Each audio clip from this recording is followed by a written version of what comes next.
how I left my newborn baby just to chase our neighbour. Now I've lost everything. My name is Amaka, and this is my story.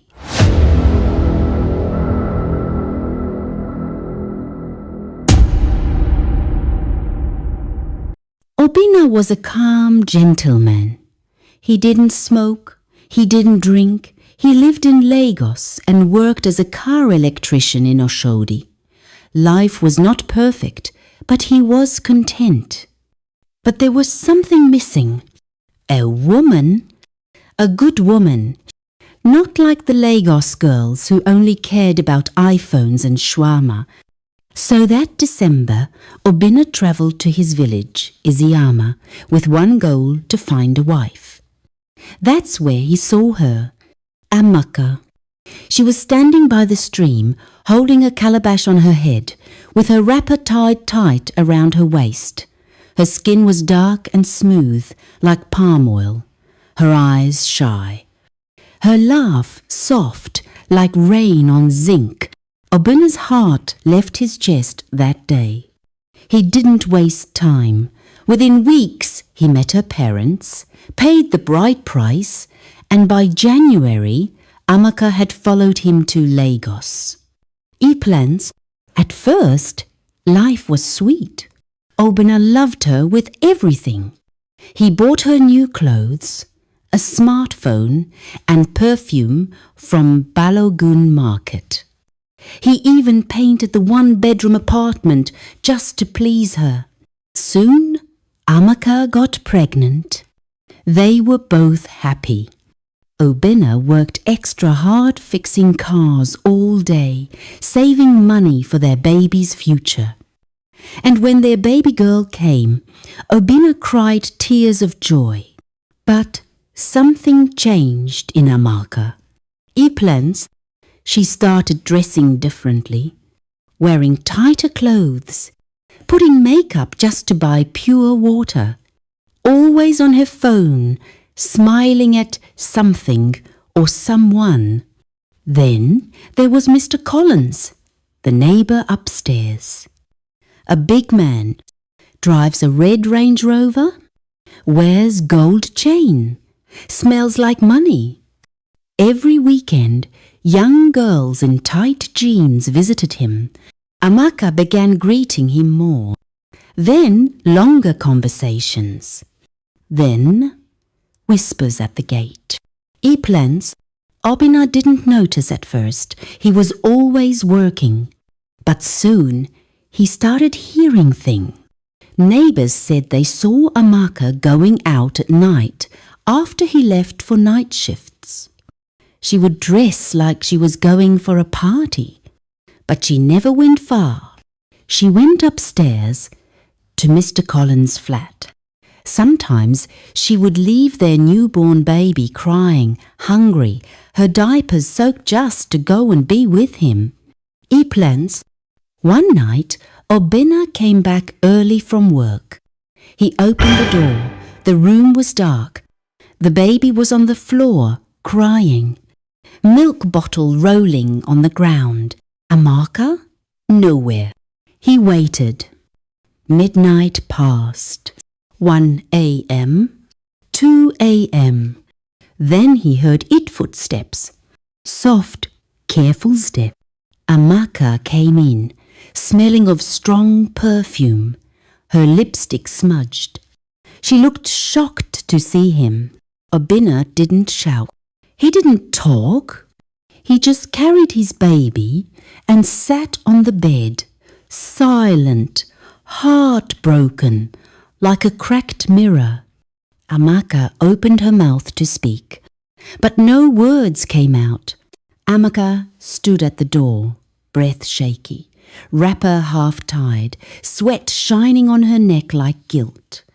Obinna sat on the bed, baby in his arms. The room was quiet, too quiet. "Where are you coming from?" Obinna asked, his voice low, tired, broken. Amaka swallowed hard, then smiled, like it was nothing. "Ay." I went to buy baby diapers. They didn't have at the shop near the junction. I had to check another place. At 2 a.m., he asked, still not shouting. She nodded, eyes blinking fast. I didn't want to wake you. Obinna looked at her, long and deep. He saw through her, but he said nothing, just nodded, laid the baby down, and slept with one eye open. And each of the next few days was strange. Amaka acted sweeter. She cooked his favorite supofe onukbu. She rubbed his feet at night, kissed him more, laughed harder than usual. But it was fake. Obinna knew, because sometimes she'd stare into space and smile like someone replaying a sweet memory. Worse, she always locked her phone now. One morning, Obinna pretended to forget his key and came back after leaving for work. Amaka was inside, dancing in front of the mirror, wearing a red lace pant and whispering, "You like it? You can touch it if you want." There was no one else in the room, except the voice note on her phone, a voice that sounded exactly like Mr. Collins. Obinna left quietly, his heart beating loud, his stomach heavy, and the following Friday he made a plan. He told Amaka he was travelling to Ibadan for work 2 nights. But he didn't go anywhere. He waited, watched her eyes light up when he left, watched from behind a wall when she went upstairs wearing a short black dress, hips moving like temptation. Obinna waited till 1 a.m., then quietly walked upstairs, his heart pounding, his hands shaking. He reached Mr. Collins's door. It was slightly open. He pushed it, and what he saw broke him into a million pieces. And each of Amaka was on the bed, naked, smiling.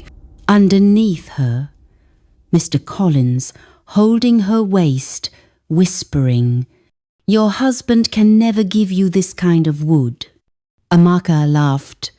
"I don't even feel guilty anymore. He's too soft, too poor." They didn't even hear the door open. But when they finally looked up, Obinna was standing there, eyes red, fists clenched, tears falling, not from weakness but from betrayal. Amaka froze. Mr. Collins chuckled, not even bothered. "Oga, you day enter house without knocking?" Obinna didn't move, just stared at the woman he gave everything, the woman he carried from the stream to the city, the woman who left her baby just to chase a bigger wood. And then slowly he turned around and walked away without saying a word. That night, Obinna walked down the stairs with his heart shattered but his mind clear. He didn't argue. He didn't fight. He didn't cry loud. He just packed a small bag, carried his daughter on his back, and left the house forever. By 4 a.m., he was knocking on the door of his closest friend, Ikenna, who lived in Yaba. "Guy, I no get strength to explain anything. I just need peace." Ikenna didn't ask questions. He brought out pap for the baby and gave Obinna a room. For the first time in weeks, Obinna slept with peace in his chest. Meanwhile, Amaka didn't even check on her baby. She woke up the next morning, still lying in Mr. Collins' arms, smiling and stretching like a queen. But when she went downstairs, the room was empty. No baby, no husband, no note, nothing. "Obinna," she called out. Silence. She checked her phone. No missed call, no message. Her stomach turned. She tried to laugh it off and went back upstairs, but something in Mr. Collins had changed. He wasn't calling her sweetheart anymore. He wasn't even smiling. In fact, that night he told her, "Don't think I'm looking for wife. You were just available." Days turned into weeks. Obinna stayed at Ikenna's place. He focused on work, took care of his daughter, and slowly healed. Then one Saturday, at a friend's naming ceremony, he met Chioma. Chioma was soft-spoken, kind, and beautiful in a calm, respectful way. She was a nurse, loved children, and when she saw Obinna carrying his baby alone, she said, "Any woman that leaves this kind of child doesn't deserve you." Obinna smiled for the first time in a long while. True, back at Collins' place, things were falling apart. Collins had moved on. He started bringing new girls home younger, slimmer, finer. Amaka begged, cooked, wore her shortest skirts. But Collins was done. "See, babe, I don't do clingy. You can pack your load and go. I don't want trouble." She stood in the rain that night, crying with her Ghana must-go bag. No man, no house, no baby, nothing.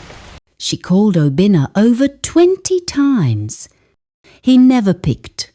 True. So she went back to the village. Her mother opened the door and screamed, "Amaka, you're back!" But her eyes scanned behind her. No husband, no baby, just shame. Amaka started living in regret. The villagers whispered, "She left her husband for city man and still came back with nothing." She cried every night, holding a photo of her baby. But it was too late. True. Months later, Obinna stood at the altar, his daughter in a white dress beside him. Chioma, glowing like morning sunshine, walked toward him in a simple white gown. As the pastor said, "You may kiss the bride." Obinna's eyes filled with tears, but this time they were tears of joy. Chioma kissed him. The baby clapped. And in that moment, everything that was broken was whole again. True. Somewhere in the village, Amaka sat under a mango tree, watching a couple pass with their baby, laughing. She held her chest and whispered, "Obinna, I'm sorry," but it was too late. Moral lesson. Loyalty and contentment are the foundation of lasting love. When you choose lust and material things over love, you risk losing everything that truly matters. Amaka had a faithful husband, a peaceful home, and a child that needed her. But her greed, lack of appreciation, and obsession with pleasure made her lose it all. Obinna, on the other hand, showed that walking away from pain, staying calm in betrayal, and keeping a good heart can still lead to happiness. True joy comes not from chasing temporary pleasure, but from choosing peace, faithfulness, and the right people. It also reminds us that temptation always comes, but your choices determine your future. Good people who are hurt still deserve love again, and those who break hearts for fun may one day watch others find joy without them. Thank you so much for watching. If you enjoyed this story, don't forget to like, share, and subscribe. More powerful stories coming your way on Uzo Stories.